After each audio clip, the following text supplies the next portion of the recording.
Assalamualaikum warahmatullahi wabarakatuh. Bismillahirrahmanirrahim. Alhamdulillahirabbil alamin. Allahumma sholli wa sallim wa barik ala sayyidina Muhammad. Amma ba'd. Bapak dan Ibu, melanjutkan pengajian kemarin malam. Kemarin malam saya ulang bahwa semua orang normal dalam kehidupannya pasti menginginkan berhasil. Kemudian kunci teori keberhasilan kemarin malam saya sampaikan ada 3. Pertama ilmu, yang kedua pengalaman. Pengalaman dibagi jadi 2, pengalaman ilmunya dan pengalaman tingkatan hubungan. Kemudian yang ketiga, orang harus berhasil, ini teori nasib. Nah, pada kesempatan ini akan saya jelaskan tentang orang keinginannya itu bisa berhasil, itu jadi karena nasib. Nah, gimana prakteknya ini? Gimana prakteknya? Jadi apa saja yang panjenengan inginkan keberhasilan ini, jadi mintalah yang buat nasib berhasil. Jadi untuk yang akan datang. Jadi kalau kemarin saya terangkan nasib hanya sekedar dijadikan bahasa takziah, apa ini penentram, ya wis layuja, sabar, panjenengan sek nasib, itu kan sudah terjadi. Tapi bagaimana ke depan bisa berhasil? Maka mintalah yang menentukan nasib berhasil. Atau alias bahasanya berdoalah. Nah, kemudian minta berhasil dalam kesempatan ini banyak cara. Ini jadi banyak cara apa ini minta agar berhasil pada yang menentukan keberhasilan. Atau jadi berdoa kepada Allah untuk berhasil banyak cara. Di antaranya pada kesempatan ini saya pakai satu cara. Jadi satu cara yakni sholat hajat. Nah, jadi sholat hajat. Apa jenengan pingin berhasil apa? Nah, kemudian di sini ada 2 hal, ada 2 kata ini masing-masing juga perlu ilmu, perlu pemahaman. Ini jadi ada sholat. Jadi saya harus anak saya berhasil pakai sholat hajat. Sholatnya gimana? Apa itu hajatnya? Nah, sekarang saya sampaikan karena belum bahas sholatnya. Kalau bahas sholatnya nanti terus agak panjang lama. Saya lanjutkan pada pengajian berikutnya. Sekarang saya hajat. Jadi hajat itu apa sih? Butuh. Nah, hajat itu butuh. Nah, hajatnya manusia, butuhnya manusia itu apa?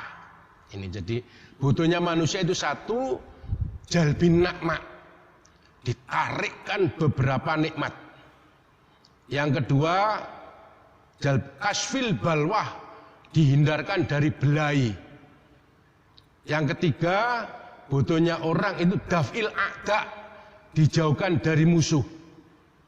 Nah, itu butuhnya orang. Jadi banyak orang sekarang itu nikmat, rezeki sudah lancar. Apa ini Allahu Akbar. Rezekinya lancar, badannya sehat. Ini kebutuhan yang kedua tidak terpenuhi. Kasfil balwa, sering belai. Nah, sudah rezeki lancar, apa ini Allahu Akbar. Sudah jarang belai, kebutuhan yang ketiga tidak terpenuhi. Dafil ada wake mungsuhe. Musuh dari dalam, musuh dari luar. Nah, berarti intinya hajat seseorang, jadi sholat hajat itu agar terpenuhi. Jadi jalbin nakmah, kasfil balwa, dafil ada. Nah, itu. Nah, kemudian jenengan kalau apa ini sholat hajat, satu contoh ini. Pingin berhasil apa ini Allahu Akbar. Anak saya ini ketepatan perempuan, sudah usia 33, kok apa ini belum ada pandangan jodoh, sholat hajat. Tapi jangan itu aja, jadi bisa, jadi niatnya ya niat tadi itu. Jadi kalau yang pakai usoli bisa pakai usoli, tidak pakai usoli pun juga apa ini sah sama-sama. Sekarang kalau pakai usoli ya usolli sunnatal hajati lijal bin nakmai wa kasfil balwa wa dafil a'da khususon. Nah, jadi itu niatnya.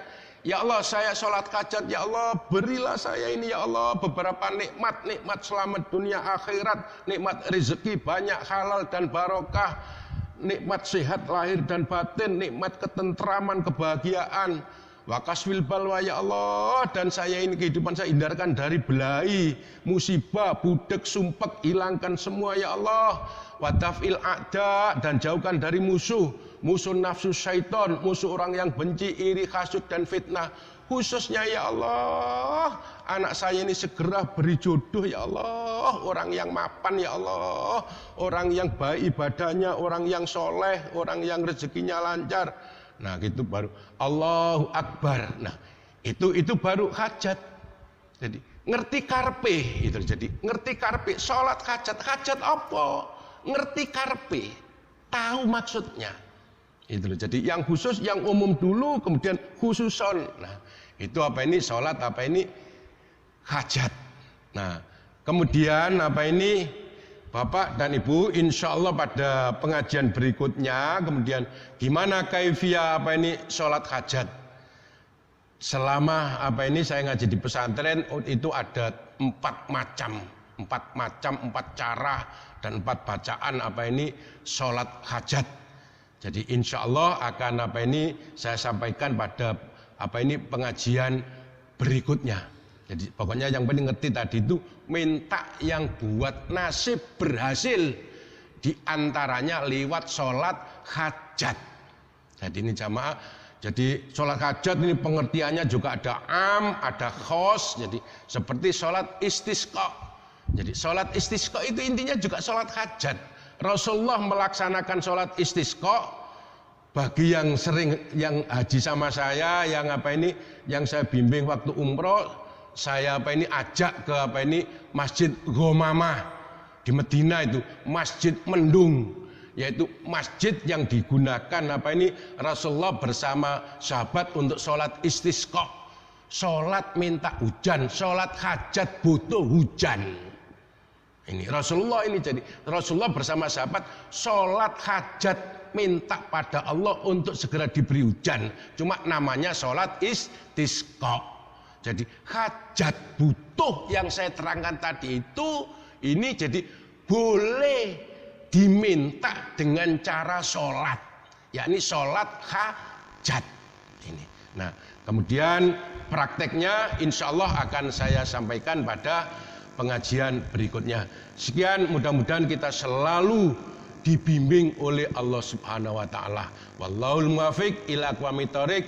Assalamualaikum warahmatullahi wabarakatuh.